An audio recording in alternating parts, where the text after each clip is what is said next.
इथून ना खाली बोर्ड लावलाय त्यांनी, तिथून आपण वरती चढत आलो आणि तिथून तुम्ही फक्त व्ह्यू बघा, एकदम बेस्ट व्ह्यू तुम्हाला इथे मिळेल.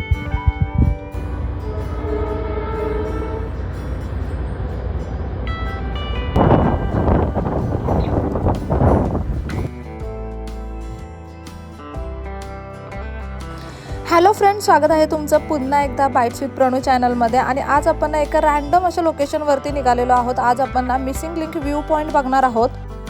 आता जुन्या मुंबई पुणे हायवेला आपण आलो ना, इथे काही टपऱ्या आहेत आणि या टपऱ्यांच्या बाजूने तुम्हाला जो रोड दिसतोय ना, त्या रोडने इथे तुम्ही पाहू शकता आतमध्ये आलं की अशा प्रकारचा कच्चा रस्ता आहे. आता इथे एकतर तुम्ही तुमची बाईक आणू शकता किंवा मग चालत येऊ शकता आणि इथे आल्यावरती तुम्हाला मिसिंग लिंकचा हा काहीसा व्ह्यू पाहायला मिळेल.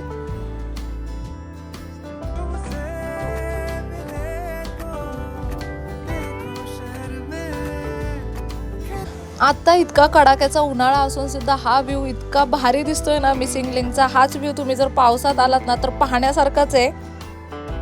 इथे या पायवाटेवर थांबून ना तुम्ही कुठूनही हा व्ह्यू बघू शकता. इथे समोर जाण्यासाठी सुद्धा रस्ता आहे, तुम्ही पाहू शकता. काही लोक तिथे सुद्धा गेले, त्या साईडने सुद्धा व्ह्यू दिसतो. एका बाजूला मिसिंग लिंकचा व्ह्यू तर आहे, पण दुसऱ्या बाजूला तुम्हाला इथे डोंगराच्या कोपऱ्यातून जाणारी ट्रेन सुद्धा पाहायला मिळेल.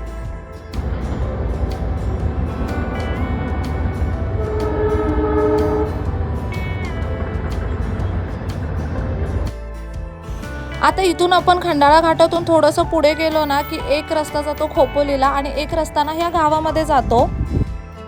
मिसिंग लिंकचा हिडन असा व्ह्यू पॉईंट खरं तर इथे आहे. इथून आतमध्ये तुम्ही ना 2 व्हीलर किंवा 4 व्हीलरने जाऊ शकता. रस्ता एकदम छान आहे. बरं, मिसिंग लिंकच्या व्ह्यू पॉईंटपर्यंत पोहोचण्याचा रस्ताच इतका सुंदर आहे ना की तुम्हाला ह्या रस्त्याने जाताना खरंच खूप छान मजा येईल. आणि पावसाळा असेल मग तर काही विचारायलाच नको.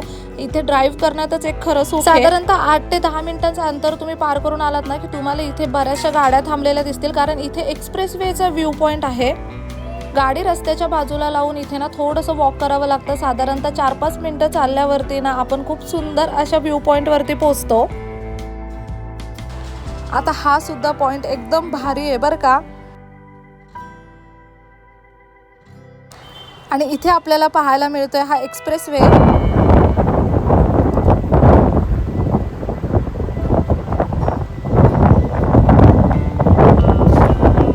इतका सुसाट असा वारा सुटला होता ना इथे, तुम्हाला इथे वाऱ्याचा आवाज ऐकायलाच येत असेल. तो पॉईंट बघितल्यानंतर आपण थोडंसं पुढे आलं ना की वाटेमध्ये आपल्याला हे एक मंदिर दिसतं उजव्या बाजूला. ह्या मंदिराच्या साधारणतः 2 मिनिटं आपल्याला पुढे जायचं आहे आणि 2 मिनिटावरच ना आपल्याला निनी पॉईंट दिसणार आहे. 2 मिनिटं तुम्ही गाडीने पुढे आलात की हा निनी पॉईंटचा तुम्हाला बोर्ड पाहायला मिळेल. पूर्ण ना हा घाटातलाच रस्ता आहे. इथे ना ह्या साईडला एक छोटंसं गाव आहे, कोणतं आहे माहीत नाही बाबा ते. आणि मग लगेचच हा मिसिंग लिंक आहे.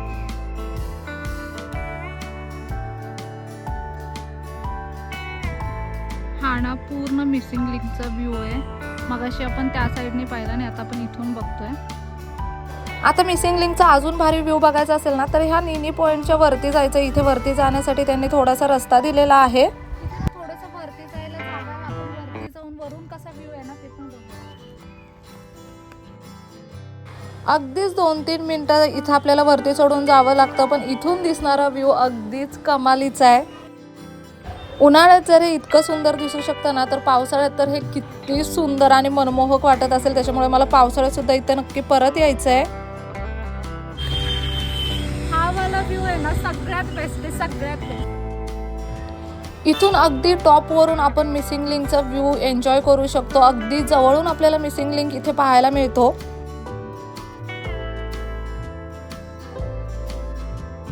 इथून ना खाली बोर्ड लावलाय त्यांनी, तिथून आपण वरती चढत आलो आणि तिथून तुम्ही फक्त व्ह्यू बघा, एकदम बेस्ट व्ह्यू तुम्हाला इथे मिळेल. थोडीशी पावसाला सुरुवात झाली ना की आपण मिसिंग लिंक वरती जाऊयात आणि पुन्हा हे सगळं नेचर ना खूप छान पावसामध्ये एक्सप्लोर करूया. तोपर्यंत आजचा व्हिडिओ कसा वाटला मला कमेंट करून नक्की सांगा. भेटूया नेक्स्ट व्हिडिओमध्ये. तोपर्यंत टाटा, बाय बाय.